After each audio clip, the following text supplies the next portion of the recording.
Man, I'm chilling. I ain't bothering nobody. I'm just chilling. You know what I'm saying? I go shopping. I give me a mean leather jacket. I think I'm doing my thing. I'm like, I'm my own little planet. I ain't with nobody. It's always got to try to one up on me, right? Have one up on me.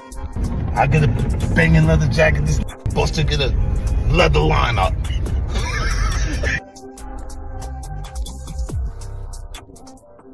If Busta ever try to front on me, hit you with no delay. So what you saying, yo?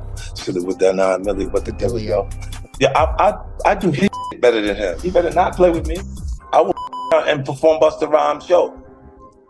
Cause look, man, if they try to say that if you ever thought that the Busta Rhymes was better than me, you crazy. You crazy, man. You just looking at this. A series of scattered remarks, clips, reactions, and fragments of commentary might normally fade into the noise of the internet, but the documentary reframes them as something more deliberate. A narrative forming in real time around Busta Rhymes at a moment when perception was already fragile. What begins as a cultural debate over legacy and influence gradually takes on a prosecutorial tone as online audiences start assembling timelines, motives, and rivalries as though constructing a case file. In the age of algorithmic attention, accusation can travel faster than verification, and reputation becomes a battlefield where context is rarely granted the time it needs. And when public judgment moves at the speed of the timeline, can truth realistically keep pace with it? It's always been that. When Busta don't look like Busta, because Busta neck getting big and Busta belly is sticking out. Tell him chain too big. Whoa, man. Tell that nigga chain too big. He ain't got no friends. They're not telling him. Busta can't match up with 50. Is you crazy? Put that shit in front of me. Put that shit on the side. Put that shit behind me. Man, he's at a point where he just had a moment and everybody showing their appreciation for his run. Bring up the 50 Cent for bringing us out there with him on that final lap tour. Did the first show July 21st. My last show was November 21st. He's still on that same tour. Yeah, man. He don't play with that work. Ever since he first came to Violator and the first Get Rich or Die Trying came out, he was the only one that would jump on a plane like the shit was a cab. This is how he worked. The documentary pauses to revisit a different era, one where 50 Cent and Busta Rhymes were not framed as adversaries, but as figures moving within the same orbit of momentum and success. Their relationship reflected a common dynamic in hip-hop history. Alliances formed through shared ambition, reinforced through collaboration, and sustained by the quiet understanding that visibility also invites vulnerability. Yet, the film carefully contrasts those earlier moments with the present climate, where controversy reshapes loyalties almost overnight. When reputations become liabilities rather than assets, even long-standing alliances begin to look like risks, and when the pressure of public scrutiny intensifies, does loyalty remain a principle, or does it quietly become a calculation? There has been so much going on in the music industry and the headlines pertaining to Diddy. How closely are you paying attention to his case, the allegations, and the things that are coming forward with him? I just kind of like to pay attention to the truth. When that time manifests, then, we'll speak about this, hopefully when that time comes. As far as I'm concerned, you know what I'm saying, but I wish the best for everyone involved. God bless everyone involved. And, I think that we should all kind of be a little more mindful of how much we speak. One of the documentary's most revealing observations lies not in any single statement, but in how conflict itself now evolves within digital culture. What once might have remained a private disagreement can now be reframed through clips, edits, and commentary until it becomes a widely consumed narrative. The film suggests that outrage itself has become a form of currency, something that circulates rapidly across platforms where engagement is measured more reliably than accuracy. Within that structure, even ambiguity can be amplified until it resembles certainty. If the architecture of modern media rewards controversy more than clarity, who ultimately benefits from keeping the story unresolved? Busta Rhymes before. Oh, yeah. Some of your videos. Oh, yeah. Super Zest Monster.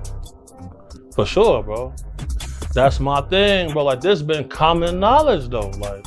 All my promoter homies would always say, man, we gotta bring some, we gotta bring some, what they call them, I'm not gonna say it on here. They call them fun boys. They'll say, we gotta have some fun boys in the section for Busta. Cause you know, I bodyguarded for Ghostface Killer before, you feel me? And being around him, you hear things, you feel me? I'm like, damn. And my auntie like the biggest Busta Rhymes fan, you feel me? Like every cookout she playing it, all his little fast rapping, all of that, him and Craig Mack playing that. Bro, on my soul, I'm out with a group of people. At this time, I was with Don Benjamin. You familiar with him? No, never heard of him. Model dude, like a model guy. He be doing like some rapping and stuff. His name Don Benjamin. I'm out with Don Benjamin. And the club we ended up going to, Busta Rhymes in there. So it was a little lawyer guy that was with us.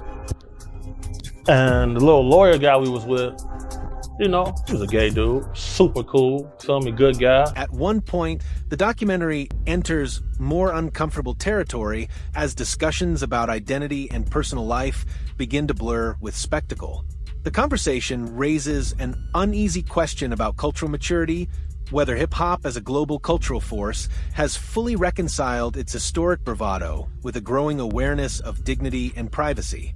Humor, rumor, and critique often coexist within the same ecosystem, yet their consequences are rarely equal.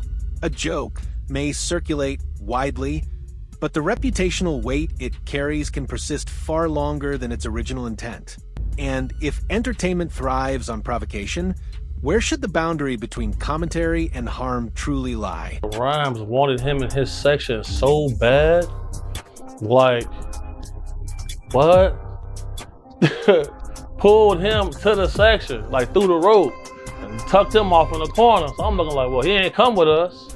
Well, I know he was in the little group. So if I go out with somebody, like a group of people, I try to make sure everybody get there together and leave together. No, he stayed with them. He stayed in there with them, bro. For sure, bro. You ain't never heard about this before, have you? Bro, this common knowledge, bro. Like, if you in the mix, bro. If you in the mix, like I've been in the mix, you know this, bro. How long has it been like this known about Busta Rhymes? Well, I knew about this like in 2012. I knew about this in 2012. How can we think nobody else speaks up on it or says anything? Because, bro, these people admire these people so much. They want to make sure they in the section, they at the club, they at the video shoot, they can get backstage. That matters most to them. That matters so much to people. It's crazy. Like, but if you notice, like, there's countless videos of Busta Rhymes getting mad at females for just being girls. Few figures in hip-hop understand narrative control as intuitively as 50 Cent. And the documentary portrays his approach less as spontaneous reaction and more as strategic communication. His public responses, concise, memorable, and easily shareable, demonstrate a keen awareness of how modern audiences consume conflict. One time he go crazy, throw a drink on her and everything. See what I'm saying? Like, what? Why you getting mad at females? You go to these guys, they in the club, go to their section. It's all men in the section. That ain't weird to nobody. I'm going to the bar, sorry. Text me if it get dangerous. But there's all this club security in here, like nothing's finna happen. Nobody wanna kill you guys, bro. Like, when I get jobs from people who really got a threat on their life, I move way different. Nobody wants to kill these entertainers like that, bro. Like when I do my threat assessment, there's never an immediate threat of danger. It's never a situation that they're gonna tell me, oh, this person wants to murder me, this person wants to bring harm on me. It's never like that. Them type of people be normal guys. So, I hear somebody say, oh, he's cute, I want him. So when I heard that, I turned around like, man, did he just say that? You got all this jewelry to attract some men in here? You wild. Shocked me. But sure enough, And that was the guy that Busta Rhymes pulled back? He pulled him into the section. And then they walled him off like this man. I'm like, damn. And that little dude was so happy. He couldn't believe that. He was shocked. But man, you ask, bro, anybody that's in the mix, bro, like bro, most of these dudes, bro, putting on a major act. They don't want to be themselves. It's crazy. They'll get mad at you for buying bottles of champagne to get the girls. They'll get mad, oh, we don't want these bottle rats in our section. What are we here for? Why are y'all here then? What are y'all here for? Just because y'all got booked to be here, okay, but sometimes they not booked. They just in there. So, and what they looking for, it ain't gonna be what you thinking of, on God. Seen it.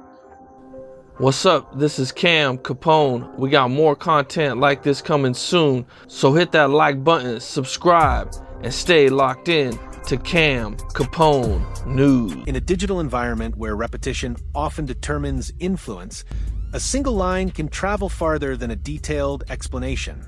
The film presents this not merely as personality, but as tactical fluency within a culture where perception frequently outweighs nuance.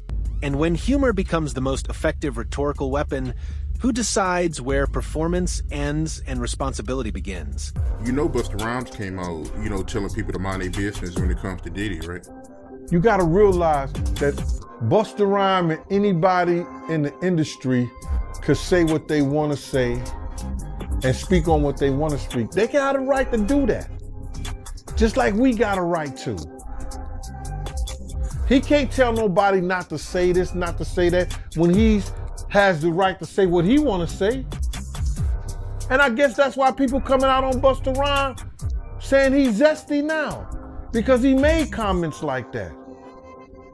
But I've been around Busta. I know Busta Rhymes. I don't never know him for being like that. But I don't know what other people see, and I'm not gonna speak on that, because I don't care about that. See, a lot of people, if that's all he could give to the people, then that's all he giving to the people. But not one time, did he speak on his relationship with Diddy? Has he been to the Diddy party? Has he been to the after party? Did he say, well, I've never been to an after party, so y'all gotta wait to speak on, y'all gotta wait to see what they talking about before y'all speak on something. The tone shifts significantly when the conversation expands beyond individual rivalries and begins circling the larger presence of Sean Diddy Combs. Within the documentary, his name functions less as a direct accusation and more as a symbol of long-standing influence. An industry architect whose networks, alliances, and history extend deep into the culture's institutional foundations. Busta's decision to speak cautiously about that influence is interpreted in multiple ways by observers. To some, it reflects loyalty, while to others, it signals awareness of the power dynamics that often remain unspoken in elite circles. When influence becomes intertwined with reputation, is silence an act of respect or an instinct for survival? I've never been to an after party. Have I been to the front door of the party? Yeah. Have I been to the after party? Nah, never. Never been to the freak out, son. I mean, since I've been knowing you, you've been consistent about that. So, I believe you, man. But you heard about these reports that Diddy having a hard time selling his Hollywood home. It's not attracting any buyers. It probably wouldn't attract any buyers until after, a lot of times when tragedies happen and people be in those type of places with the energy going, it would be around 5 years before they go up on market and resell. Like if somebody murdered in the house, you gotta realize they're not gonna go in there and somebody say, oh shit, I wanna be here, man. Motherfucker was murdered in here. You understand? Those houses may not go up to sell for like 5 years. Right. And what's going on with Tony Busby? I seen you make a comment saying that he might drop his cases. I think that's a misunderstanding. What I'm saying to you is that he's gonna go with the cases that he know right off the bat that Puff is probably ready to settle out because it's so strong and the evidence may be so strong against Puff that he don't want that to run through the public or let the public hear those things. As a lawyer, he's going to say, these cases are strong enough for me to get the quick grab money and go about my business.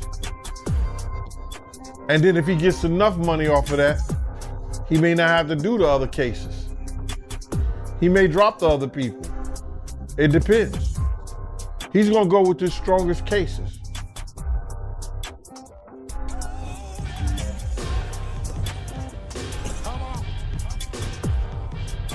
$50. You know good and well that I woke up to this bullshit you done started this morning, and I was the one that was leaving everybody alone. So what you doing is giving niggas false narratives, homie. You talking about you just went to buy a leather jacket. You ain't bothering nobody. You left niggas alone. And I went and bought a leather fucking hairline. Well, let me tell you something, buddy. On some real G shit.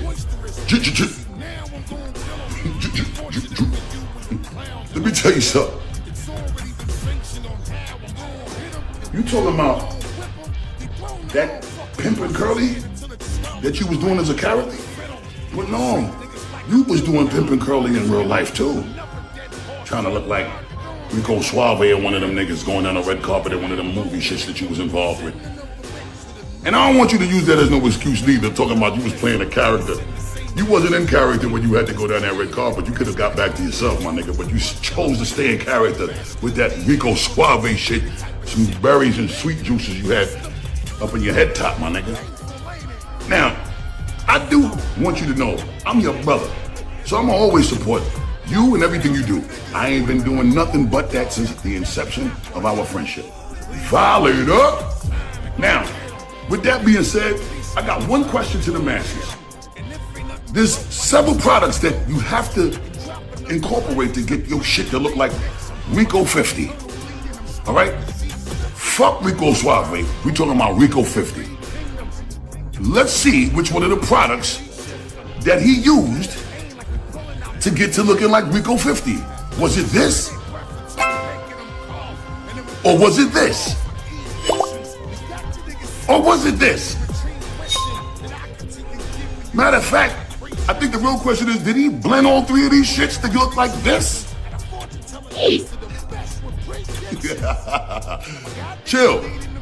I got a grand prize for anyone that jumps in the comments, any consumer around the world that used to also use these products to help identify, doing a forensic deep dive and a research and a data analytics on those products to help us understand, was it a combined effort of all three, or was it a combined effort of two, or was it just one of them to get you to look like Rico 50? Now, with that being said, if you guess right what the blend was chemically for that motherfucking berry juice look for Rico 50, you might win a grand prize. Until then, just know, the blessings don't stop, so we gonna just keep this shit going as long as we need to. Because if the blessings don't stop, I don't motherfucking stop. And we don't stop. Dragon season, bitches. Yeah. The documentary captures a series of scattered remarks, turning clips, reactions, and fragments of commentary might normally fade into the noise of the internet, but the documentary reframes them as something more deliberate, a narrative forming in real time around Busta Rhymes at a moment when perception was already fragile. What begins as a cultural debate over legacy and influence gradually takes on a prosecutorial tone as online audiences start assembling timelines, motives, and rivalries as though constructing a case file. In the age of algorithmic attention, accusation can travel faster than verification, and reputation becomes a battlefield where context is rarely granted the time it needs. Back. What's up, bro? Back again. Yes, sir. Man, how you doing? I'm good. I had fun Saturday. It was amazing. But it was amazing. I appreciate you for allowing me to sit back with you for a second time, for the second interview, second, you can say. Yeah, bro. Okay, that's what's up. Well, what's going on with you? Okay, so I just got this opportunity, Orlando's World, from what I understand. We're supposed to be doing some cool things. That was an opportunity given to me from you and Flossie. Definitely feel like it's a opportunity to do a 6-month situation before we do the Orlando Brown show, because a lot of people don't want me to do the show per se. There is a Hollywood couch that I have not been on. There is a Hollywood couch that a lot of people spin on and look forward to. Me personally, I haven't been looking forward to do that, but I'm definitely looking forward to do Orlando's World, the Orlando Brown show, after we see how I handle the podcast. So we're doing a podcast. You're gonna have your own podcast on Cam Capone News. Me, you, Flossie. What can people expect? Well, it's the mind of the producers that invited themselves into my life. Flossie, got you. You guys have given me some great ideas. You know, what about you and Tekashi 6ix9ine going paintballing? What about you and Jamie Foxx, just you know what I'm saying, just going doing whatever, just wine tasting or something. It's just it's a podcast, from what I understand, that will change the dynamic of podcasting, because everybody's sitting in their homes and they're getting an astronomical amount of Burger King money. If you work at Burger King, you can make this money sitting in your house if you have the right amount of material, or you have the right person sitting in front of your camera. So you can, anytime that person does well, you do well. Anytime you make some money, they make some money, but you make more. It's just a different situation. Any response to 50? He jokes a lot online. He posted the picture, the video. What were your thoughts? 50's my brother, but 50 also know I'm not gonna stop. The same way he not gonna stop, I'm not gonna stop. We both come from a family called Violator family. So we ain't got no problem violating, number one. And number two, I think the most important thing about this back and forth with me and him is that people don't lose sight of how important it is to have a sense of humor, and it not be some where your skin ain't tough enough to be able to keep it as fun and games. We grew up snapping on each other and joking with each other from elementary school to being grown men. And you did that with your friends. Now, if we wasn't friends, there wouldn't be no games to play. But we got love, and it's genuine love. So I could indulge in this and laugh. It's okay to have a sense of humor and not be emotional like bitches. You know what I'm saying? So 50, I'm coming for your ass, bruh. Be careful.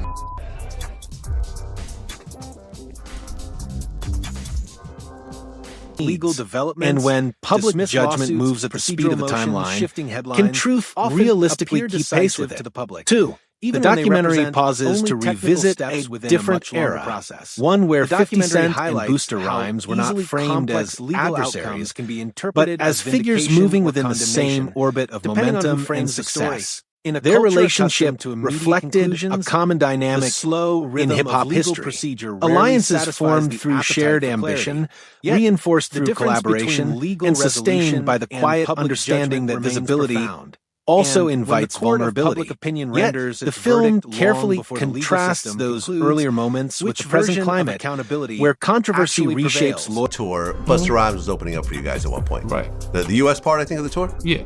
No, he came to some of Europe. Oh, some of Europe tour? Yeah. Okay. Busta's a legend, by the way. Yes. One of the greatest hip-hop performers, of course, yes. Period. Him and Wyclef, I put near the very top out of all performers. Okay. But recently, 50 and Busta were going, having a friendly back and forth. Oh, yeah, they put the picture. Yeah, I've seen, that's... And 50 put, Busta cannot wear this to humor harmony. Yeah, I mean, you know how 50 is, man. 50's crazy, man. It's all humor, man. That outfit is horrible, Then I seen Busta post something up. But you see, you know, 50 is crazy. He can dish what he takes. So you fuck with him on who you think is the 5 people? Let's think of the 5 people I would never want to argue with on the internet. 50. Who would you say? Look, hold on. Let me get my 5. 50. Charleston White. Right? I've argued with him before. But he keeps going Charleston White. Whack 100, you would say? Okay. Who else would you put there? I know 50, Charleston White, Whack 100. Who? Kendrick Lamar? I'm just, you talking about Instagram. I mean, okay, Instagram. He's not an IG guy. You love Kendrick right now. You ain't fucking with Drake right now. Come on, we got to be able to go to Kendrick. I'm fucking with Drake. I'm a Drake fan.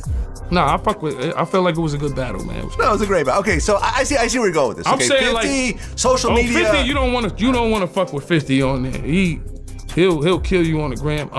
I said Charleston White, because Charleston White he goes crazy. Whack 100, because Whack 100 will put up your address and all kinds. 1090 Jake. You think 1090? He'll put out some paperwork on you didn't even know existed. That's true too. Yeah. But that's a whole different thing. I'm just saying like Boosie. Yeah. Boosie will go hard at you. Yeah.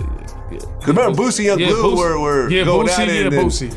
And then, unfortunately, Boosie's my man, but I don't agree. He basically pointed out that Young Blue's child, I think, was autistic, and he kind of took a shot at that. I like Young Blue, Boosie. I like both of them. I try to stay out of it. Hopefully, they can work it out. You know. Yeah. They both got a lot of money. I kind of stay out of their issues, but if they fuck with Blue hard, and niggas fuck with Boosie hard, but how it's the industry. You just stay out the way. You stay out of people's beef. When I got beef, I don't expect nobody to jump in anything for me. Yeah, me too. It is what it is. It is what it is. Yeah. But you know how the industry is.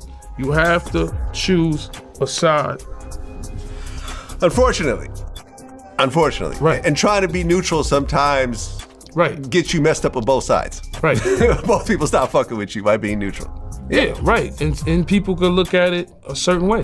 That's like what you were saying with the game thing. Like, game at the show, that might have been By its final moments, almost overnight, the documentary widens when reputations become liabilities rather than assets. Even long-standing alliances begin to look like risks, and when the pressure of public scrutiny intensifies, does loyalty remain a principle, or does it quietly become a calculation? 3. One of the documentary's most revealing observations lies not in any single statement, but in how conflict itself now evolves within digital culture. What once might have remained a private disagreement can now be reframed through clips, edits, and commentary until it becomes a widely consumed narrative. The film suggests that outrage itself has become a form of currency, something that circulates rapidly across platforms where engagement is measured more reliably than accuracy.